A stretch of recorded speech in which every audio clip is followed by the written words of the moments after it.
মুক্তিযুদ্ধ করে যে গাধামিটা করেছিলাম সেটা হলো অস্ত্রগুলো সব জমা দিয়ে দিয়েছিলাম। অস্ত্র জমা দেওয়ার পরে আওয়ামী লীগ এবং তাদের যিনি ফ্যাসিস্ট আইকন শেখ মুজিবুর রহমান খারাকে জাতির সাথে বিশ্বাসঘাতকতা করেছিলেন, প্রতারণা করেছিলেন। মানুষ কি ভালোবেসে কি বিশ্বাস করে তার হাতে দেশটা তুলে দিয়েছিল।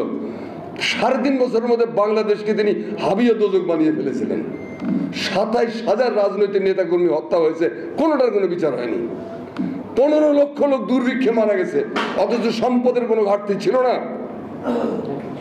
তারপরে তিনি যেটা করলেন সেটা তো আর তার বাঁচার রাস্তা ছিল না। তিনি 4th সংশোধনী করে সমস্ত রাজনৈতিক দল ব্যান করলেন, সংবাদপত্র নিষিদ্ধ করে দিলেন। তার কি আর কোনো ওয়ে ছিল শেখ মুজিবকে উৎখাত করার? কোন রকম গণতান্ত্রিক কোনো প্রসেস ছিল? সব স্তব্ধ করে দেওয়া হয়েছিল। বেদনা বিধিউর একটা ঘটনা ঘটে গেল। এইবারের বিপ্লবে একটা পার্থক্য আমি লক্ষ্য করতেছি, সেটা হলো যে ছাত্ররা কাউকে বিশ্বাস করে তার কাছে সব তুলে দিয়ে বাড়ি ফিরে যায়নি, যেটা আমরা করেছিলাম 71 সালের পরে। তো ফলে আমি ছাত্রদের কাছে আশাবাদী। কিন্তু আমার এই যে 2 ঘন্টা লাগলো মুগদার থেকে এখানে আসতে, এই ব্যাপারটা একটু সমাধান করেন। এটাও তো রাষ্ট্র সংস্কারের অংশ, তাই না? রাস্তায় যদি হয়, ঢাকা বিশ্ববিদ্যালয়ে যে ঘটনা ওটা মানসিক প্রতিবন্ধী ছেলেকে পিটিয়ে মেরে ফেলেছে, এরকম বাংলাদেশ তো আমি চাইনি। আমি কেঁদেছি, খুবই কষ্ট লেগেছে আমার। মানসিক প্রতিবন্ধী একটা অসুস্থ মানুষ যে বোঝেও না ঠিক কেন তাকে মারা হচ্ছে। খোদার রাস্তা এগুলো বন্ধ করতে হবে। কথাবার্তা সবাই একটু কম বলেন, আমাদের উপদেষ্টাদেরও কথাবার্তা কম বলা উচিত। অপ্রাসঙ্গিক কথাবার্তা বলেন অনেকেই। এখন দেখেন সমস্যাটা কি, আমাদের ইলিশ কিন্তু চলে গেল 3,500 টন ইলিশ এখন দিদিদের দেশে চলে যাক, ইলিশ দেখ সম্পর্কটা ভালো হলে হলো। ইলিশ যাওয়ার পরপরই ভারতের স্বরাষ্ট্রমন্ত্রী অমিত শাহ কালকে বলেছেন যে বাংলাদেশিদের পেলে গাছে উল্টো করে ঝুলানো হবে। এইটার নাম বন্ধুত্ব? এই ভাষা তো দানবের ভাষা, ফ্যাসিস্টদের ভাষা, আওয়ামী লীগের ভাষা। এটা তো কোনো মানুষের ভাষা না। এটার একটা জবাব দেন মাননীয় পররাষ্ট্র উপদেষ্টা। কথাবার্তাটা মান্দা সোজা করে বলতে শেখেন, কারণ আপনারা দেখলে আমার মনে হয় লোক কখন টোলে পড়ে যাবে। মাজা সোজা করে কথা বলতে শেখেন। আপনার পার্বত্য চট্টগ্রামের মধ্যে আবার লেলিয়ে দেওয়া হয়েছে ঝামেলাগুলো, আপনি ভদ্রতা বলতেছেন। আপনারে কুকুরে কামড়াচ্ছে, আপনি বলতেছেন রবীন্দ্রসঙ্গীত শোনো। আপনারে কুত্তায় সাপে কামড়াচ্ছে, আপনি সংবিধানের আলতু ফালতু ধারা দেখাচ্ছেন। কুকুরের সাপ কি সংবিধান বোঝে? তার জন্য যেটা দরকার সেটা মাথা সোজা করে দাঁড়াতে হবে। মাথায় রাখবেন, আপনি দুর্বল না। বাংলাদেশের জনমানুষের সমর্থন তো আপনাদের সাথে আছে, তা আপনাদের মাজা লেকর বেকর করে কেন?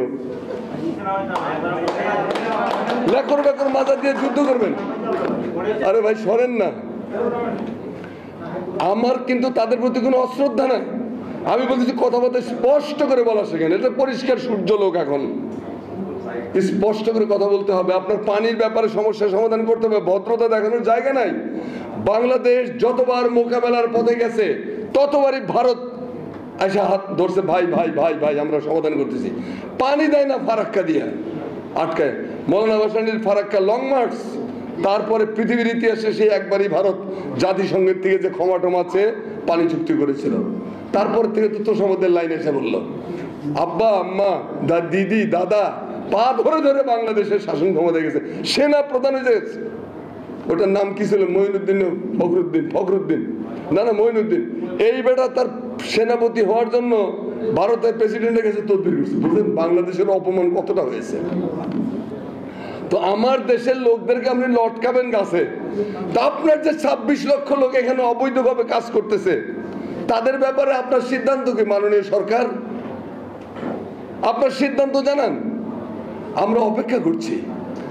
কালচারাল ফিল্ড, যেটা আমাদের কালচারাল ময়দান, কালচারাল এরিয়া, এই সংস্কৃতি বিষয়ক মন্ত্রণালয়ের ভেতরে সবচেয়ে বেশি ফ্যাসিবাদের দোসররা যুক্ত। আমাদের তথ্য মন্ত্রণালয়ের সবচেয়ে বেশি ফ্যাসিস্টদের দালালরা যুক্ত। এই 2 জায়গার ভেতরে মাথাগুলোকে কেটে ফেলানো হয়েছে কোথাও কোথাও, কিন্তু ভেতরের মাল মশলা সব সেম রয়ে গেছে। আপনি একটা বড় সাপকে মেরে ফেলেছেন, বাকি সাপের ফ্যাক্টরি তো এগুলো। এই ফ্যাক্টরি সাফ করবে কে? আপনাদেরকে যাতে ম্যান্ডেট দিছে, আপনারা সাহস নিয়ে সেটা ব্যবহার করেন, পরিষ্কার করেন, আপদগুলোকে দূর করেন। এবং এরকম প্রত্যেকটি সেক্টরে আনসার দিয়ে ঝামেলা করানোর চেষ্টা করা হলো, আপনার জুডিশিয়ারি কু করার চেষ্টা করা হলো। এহেন কোনো অপকর্ম যা করতেছেন আরও আসবে সামনে। তো সেই প্রতিবিপ্লবী তৎপরতা রুখে দেওয়ার জন্য যেগুলো সচেতনতা দরকার, যা কিছু করা দরকার, সেইটা ঠিক করে রাষ্ট্র সংস্কারে হাত দেন। জনগণের মালিকানা বাংলাদেশের জনগণের কাছে আসবে না, কারণ এটা ঠিক যে কোনো রেভুলেশন সেই অর্থে এটা গণ অভ্যুত্থান ঘটেছে। জনগণের মালিকানা জনগণের কাছে আসতে হলে টোটাল রেভুলেশনের দরকার, দরকার একটা মাও সেতুংয়ের, দরকার একটা ফিডেল কাস্ট্রো, এরকম দরকার একটা মাহাথির মোহাম্মদের। হয়তো সেগুলো আসবে একদিন, তারা হয়তো জনগণের কাছে জনগণের রাষ্ট্রটা পৌঁছাই দেবে। তোমার আমি খুব আশাবাদী এবং নিরাশাবাদী দুটোই, কারণ পোর খাওয়া গরু তো ওই যে ঘর পোড়া গরু 71 সালে শিক্ষা পাইছি, সেই শিক্ষার থেকে বুঝি যে সতর্ক না থাকলে সর্বনাশ হবে। অতএব বাংলাদেশের মানুষকে বলবো যে ভাই জেগে থাকেন, অনেক আপদ চারিদিকে, অনেক সমস্যা আমাদের সমাধান করতে হবে, এই সরকারকে সহযোগিতা করতে হবে এবং তাদেরকে সতর্ক করতে হবে যে ভাই এটা এইভাবে করেন। ছাত্রগুলো প্রাণ দিয়েছে, এই প্রাণের এত রক্তপাত যেন বৃথা না যায়, সেই ব্যাপারে সবার সতর্কতা কামনা করি। আর হাসানুজ্জামান চৌধুরী ভাইকে বলবো যে আপনি যে কাজগুলো করেছেন এত বড় একটা কাণ্ড, এটা লঙ্কা কাণ্ড বলা যায়। লেখালেখিতে বাংলাদেশে এই মুহূর্তে কোনো বুদ্ধিজীবী সব দালালি আর দলবাজিতে ব্যস্ত। বুদ্ধিজীবী মানে হলো দালাল, বুদ্ধিজীবী মানে হলো দলবাজ, বুদ্ধিজীবী মানে হলো সুবিধাবাদী, বুদ্ধিজীবী মানে হলো আধিপত্যবাদ সাম্রাজ্যবাদের পদলেহনকারী। এই আধিপত্যবাদ সাম্রাজ্যবাদের পদলেহনকারী একটি দেশে এই পাপিষ্ট বুদ্ধিজীবীদের ভেতরে হাসানুজ্জামান চৌধুরীর মতো দুই একটা মানুষ আছে যারা এই প্রতিযোগিতার নাম লেখায়নি।